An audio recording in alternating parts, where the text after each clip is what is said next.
سرقة الموتوسيكلات. اتكلمنا كتير بقى عن سرقة الموتوسيكلات وازاي بيتم سرقة الموتوسيكلات وازاي الموتوسيكلات بتتسرق. زي ما احنا شفنا موتوسيكل عليه 3 طبعا لابسين زنط وكله، لما تشوف كده شك. لقى موتوسيكلين واقفين في الشارع، بينزل طبعا المتخصص بقى في الحرامي والتاني على وضع استعداد مشغل الموتوسيكل بتاعه عشان لو في اي كمين او في اي حاجة ينط يجري ورا الموتوسيكل ويجري.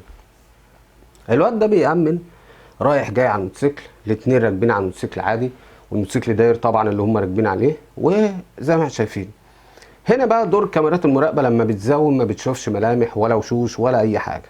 هنا يا جماعه انا بقول للناس اللي بتركب كاميرات مراقبه يا تركب كاميرا زي الناس يا ما تركبش خالص. ما تحصرش نفسك ان انت شايف الحرامي قدامك ومش قادر توصل له ولا عارف ملامح مين الناس دي. انا شايف اشباح، يعني انا مش شايف اشخاص ولا ملامح ولا عين ولا وش ولا اي حاجه ولا حتى رقم العربيه باين. في يا جماعه كاميرات جوده اعلى من كده شويه. يا ريت كلنا لما نركب حاجه حلوه. اوعى تسترخص في كاميرات المراقبه بالذات، ده بمثابه غفير بيحميك 24 ساعه. يبقى انا ما اروحش اجيب كاميرات ب 2000 3000 جنيه، لا اشتري ازود 1000 ولا 2000 كمان واشتري حاجه محترمه. مش هيتسرق مثلا موتوسيكل ب 30 40 الف جنيه وانا مركب كاميرات ب 2000 جنيه ولا ب 1000 ونص. الواد طبعا اللي بيسرق ده بيبقى جاهز من كل حاجه، معاه المطوه، معاه معرفش سلاح، معاه ايه، المهم هو جاهز. بيجي بقى على الموتوسيكل اللي هو يعني خلاص وقعت عليه العين وبيحاول يكسر المسوجر بتاع الجادون، وبالفعل الجادون بقى معاه سلس جدا وخلاص، يعني ما فاضلش غير تركايه ويبقى الموتوسيكل في فص ملح وداب. الواد ده هو بيقطع الضفيره، وبالفعل عزل الكهرباء عن الموتوسيكل وفك المسوجر. اوعى تعتمد على المسوجر بتاع الجادون ده، وبيسحب الموتوسيكل زي ما احنا شايفين. والاتنين التانيين طبعا يعني القداماني تقريبا لابس كاب ولابسين زنط، والواد ده اللي سرق الموتوسيكل ده بيحاول يدور الموتوسيكل ده منافله وهيسبقهم. وكل سنه وانت طيب، فص ملح وداب، وانسى الموتوسيكل ابو 30 40 الف جنيه عشان انت مركب كاميرات رخيصه ومش هتجيب لك اي حاجه.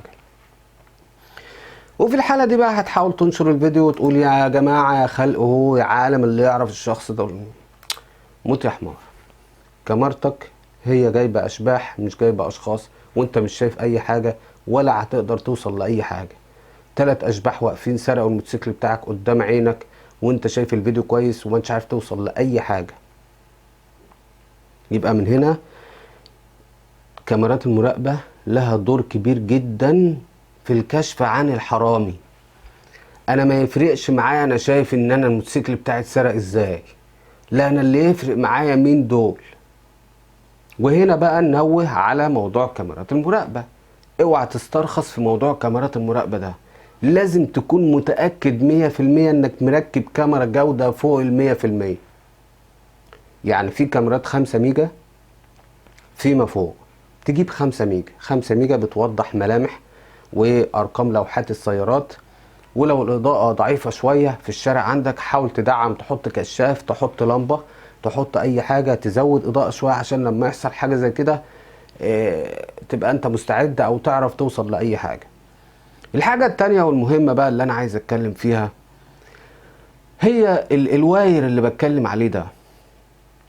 في الفيديو اللي فات اللي أنا عرضته لحضراتكم العيال قطعوا الضفيرة بتاعة الموتوسيكل، ولكن الحمد لله كان في واير هو اللي حمى الموتوسيكل من السرقه. هو الحمى ربنا فوق كل شيء ونعم بالله سبحانه وتعالى، لكن احنا خد بالاسباب. ركب واير، وطبعا الحرامي بقى مش هيقعد بقى يفك واير ويعمل، هو خلاص يعني انت المكنه مسوجر ايه، الخواجه عامل المسوجر ده عشان بس يعني كده يبقى حاجه بس نضحك بيها على بعضنا كده قدام الحرامي. زي ما شفته بيعمل كده بيفك المسوجر، خلاص اصبح ان المكنه معاه يعني زي الفل. كونتاك ايه بقى، ملهوش لازمه. كونتاك ايه، المكنه لو هيسحبها مش هيدورها، هيسحبها على رجله. يبقى احنا يا جماعه كده. وطبعا معظم السرقات دي السبب الاول والاخير فيها هو صاحب الموتوسيكل، صاحب المكنه. انت صاحب ما قفلتهاش ليه؟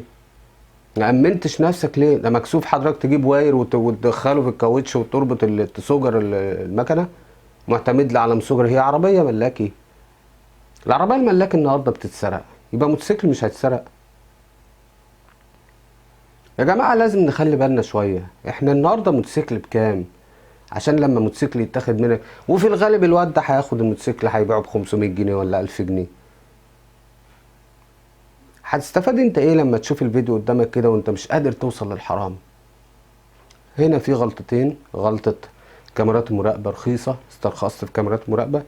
تاني حاجة ان انت يعني معتمد على المسوجر بتاع الموتوسيكل ده، مش هيحميك من اي حاجة، والموتوسيكل بتاعك هيتسرق وفي الاخر هتبقى انت الغلطان. وطبعا التحريات مش تثبت اي حاجة لان الادلة ضعيفة. ايه اشباح سارقينك وانت عمال تقول لي الاشباح؟ شير الفيديو على مصر كلها، شارك الفيديو على اوسع نطاق. مين شايف العيال دول؟ مين اللي هيشوف؟ مين اللي واخد باله من الكلام ده؟ لو عجبك الفيديو استنوني على قناة حياتنا اليوم، وشارك الفيديو على اوسع نطاق، وشكرا ليكم والى اللقاء.